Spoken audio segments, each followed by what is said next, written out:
నక్షత్రకి విరింజికి ఉన్న సంబంధం ఏంటి? అన్వి మీద ప్రేమతో నక్షత్ర రుద్రని మళ్ళీ తన జీవితంలోకి ఆహ్వానిస్తుందా?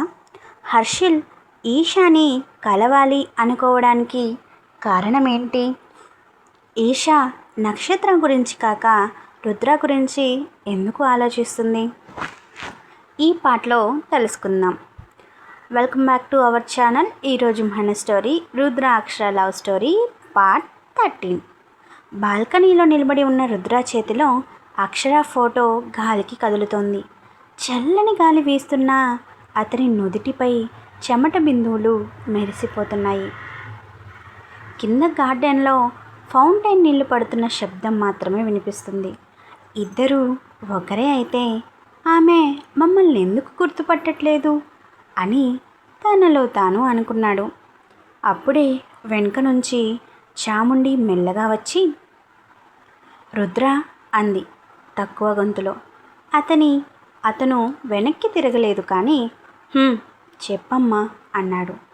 అన్వి పడుకుంది అంది చాముండి. రుద్ర కళ్ళు మూసుకున్నాడు.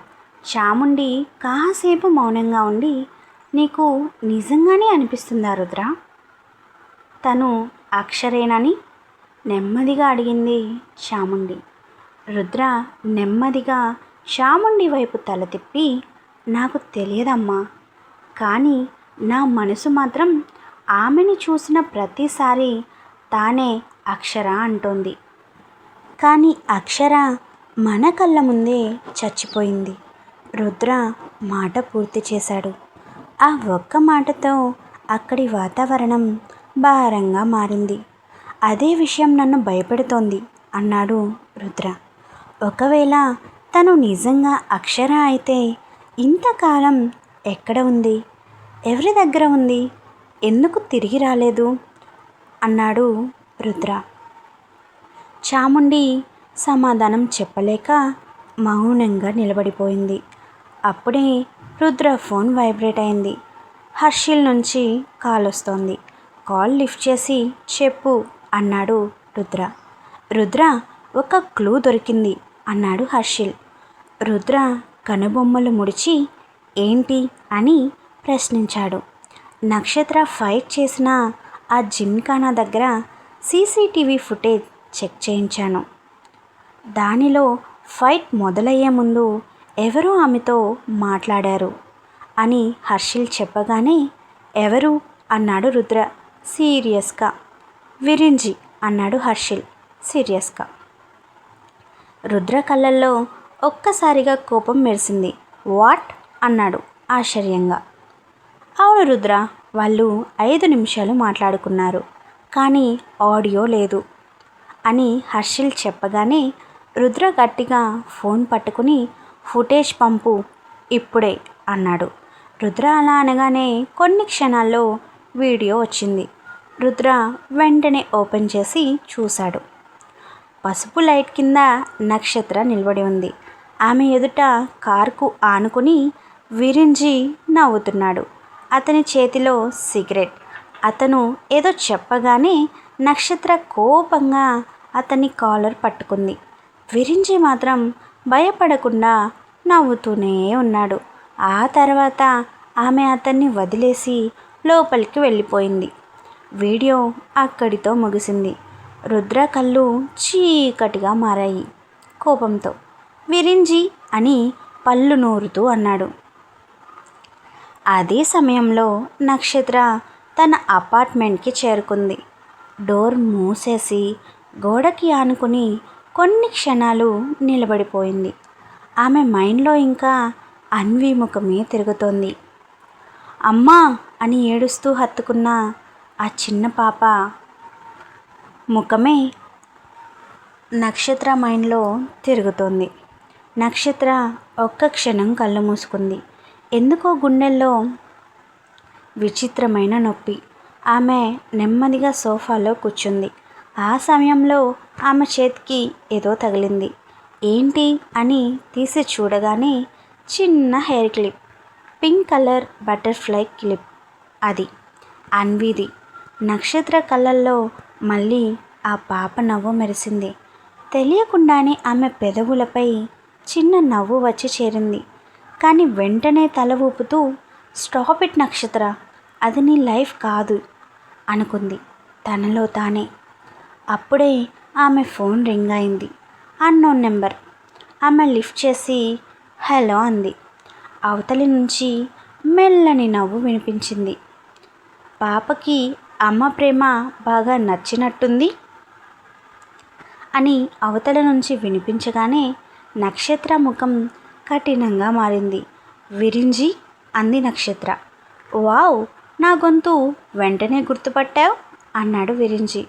ఏం కావాలి అని నక్షత్ర అడగగానే, నువ్వు సింహ మ్యాన్షన్కి వెళ్ళకూడదని చెప్పాను కదా అన్నాడు విరించి. నేను నీ మాట వినే టైప్లా కనిపిస్తున్నానా? విరించి చిన్నగా నవ్వాడు. నీకింకా నిజం తెలియదు నక్షత్ర. ఏ నిజం అంది నక్షత్ర. ఆ ఇంట్లో ఉన్న వాళ్ళంతా నిన్ను చూసి ఎందుకు షాక్ అవుతున్నారో తెలుసుకోవాలనిపించట్లేదా అని విరించి అడగగానే నక్షత్ర కళ్ళు సన్నబడ్డాయి. నాకు గతం గురించి ఆసక్తి లేదు అంది నిర్లిప్తంగా. కానీ గతానికి మాత్రం నీపై చాలా ఆసక్తి ఉంది అని చెప్పి కాల్ కట్ చేశాడు విరించి. నక్షత్ర కోపంగా ఫోన్ని సోఫాపై విసిరేసింది. కానీ అతని మాటలు మాత్రం ఆమె మైండ్లో తిరుగుతూనే ఉన్నాయి. తరువాత రోజు ఉదయం సింహ మ్యాన్షన్. అన్వి కళ్ళు తెరిచిన వెంటనే మంచం చుట్టూ చూసింది నక్షత్ర కోసం. ఆమె ఎక్కడా కనిపించకపోవడంతో అమ్మ ఎక్కడా అని అడిగింది.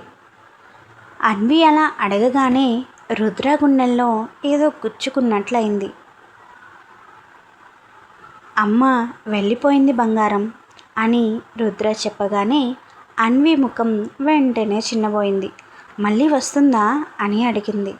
రుద్ర కాసేపు ఆగి తల ఊపి వస్తుంది అన్నాడు. నిజంగానే వస్తుందా రుద్ర? మెల్లగా అడిగింది చాముండి. రుద్ర సమాధానం చెప్పలేదు. ఎందుకంటే అతనికి కూడా తెలియదు. హాస్పిటల్లో ఈషా ఫైల్స్ చెక్ చేస్తుంది. కానీ కాన్సన్ట్రేషన్ మాత్రం లేదు. నిషా ఈషా ఎదురుగా కూర్చొని ఆమెనే చూస్తోంది. ఇంకా అదే ఆలోచిస్తున్నావా? ఈషా నిట్టూర్చింది. నక్షత్ర గురించి కాదు నిషా, రుద్ర గురించి ఆలోచిస్తున్నాను అంది ఈషా. ఏమైంది అని నిషా అడగగానే అతను పూర్తిగా మారిపోయాడు. నిషా చిన్నగా నవ్వింది. ప్రేమ మనిషిని మారుస్తుంది అని నిషా అంది. కాదు అంది ఈషా నెమ్మదిగా. అతనిప్పుడు భయపడుతున్నాడు అని ఈషా అనగానే రుద్ర భయమా? అవును, మొదటిసారి అతని కళ్ళల్లో అక్షర చనిపోయినప్పుడు హెల్ప్లెస్నెస్ చూశాను అంది ఈషా. నిషా ఆలోచనగా తల ఊపింది. అప్పుడే ఈషా ఫోన్ మోగింది. హర్షిల్, హే చెప్పు అంది. ఈషా, నాకు నీ హెల్ప్ కావాలి అని హర్షిల్ చెప్పగానే ఏమైంది అంది ఈషా. ఫోన్లో చెప్పలేను, నిన్ను కలవడానికి హాస్పిటల్కి వస్తున్నాను అని చెప్పి కాల్ కట్ చేశాడు హర్షిల్. నక్షత్ర తన ఆఫీస్లో పనిచేస్తోంది. అప్పుడే బయట ఏదో గొడవ జరుగుతున్నట్టు వినిపించింది. ఒక అమ్మాయి ఏడుస్తోంది. సార్ ప్లీజ్, నేను చేయలేదు అంటూ. నక్షత్ర వెంటనే బయటకు వచ్చింది. ఒక మేనేజర్ ఆ అమ్మాయిపై అరుస్తున్నాడు. ఫైల్ మిస్ అయింది అంటే నువ్వే తీసుంటావు అంటూ. ఆ అమ్మాయి నేను చేయలేదు అంటూ వణికిపోతోంది. నక్షత్ర కళ్ళల్లో కోపం మెరిసింది. ఒక్క నిమిషం అంది గట్టిగా. అందరూ ఆమె వైపు చూశారు. ప్రూఫ్ లేకుండా ఎందుకు అరుస్తున్నారు అంది. ఇది మా మ్యాటర్ మేడం, మేనేజర్ చిరాగ్గా అన్నాడు. అయితే నెమ్మదిగా మాట్లాడండి, ఆఫీస్ ఇది, చేపల మార్కెట్ కాదు అంది నక్షత్ర. చుట్టూ ఉన్నవాళ్ళు షాక్తో చూశారు. మేనేజర్ కోపంగా నక్షత్ర ముందుకు వచ్చి మీరు ఇంటర్ఫియర్ అవ్వకండి అన్నాడు. నక్షత్ర అతని కళ్ళల్లోకి సూటిగా చూస్తూ, నేను ఇంటర్ఫియర్ అయితే ఏం చేస్తారు అంది అతన్ని కాల్ చేసేలా చూస్తూ. అతను ఒక్కసారిగా సైలెంట్ అయ్యాడు. ఆమె చూపులకి భయపడి. ఆమె ప్రెజెన్స్ అలాంటిది మరి. ఇప్పుడు నక్షత్ర ఆ అమ్మాయి వైపు తిరిగి, నువ్వు వెళ్ళి పని చూసుకో అంది. ఆ అమ్మాయి కృతజ్ఞతగా నక్షత్ర వైపు చూసి వెళ్ళిపోయింది. మేనేజర్ మాత్రం కోపంగా వెళ్ళిపోయాడు. అదంతా దూరం నుంచి చూస్తున్న వ్యక్తి విరించి మెల్లగా నవ్వుకున్నాడు. అక్షర అయితే ఇలా చేసేది కాదు, కానీ రుద్ర మాత్రం ఇలాగే రియాక్ట్ అవుతాడు అని తనలో తాను అనుకున్నాడు. అతని కళ్ళల్లో ప్రమాదకరమైన మెరుపు మెరిసింది.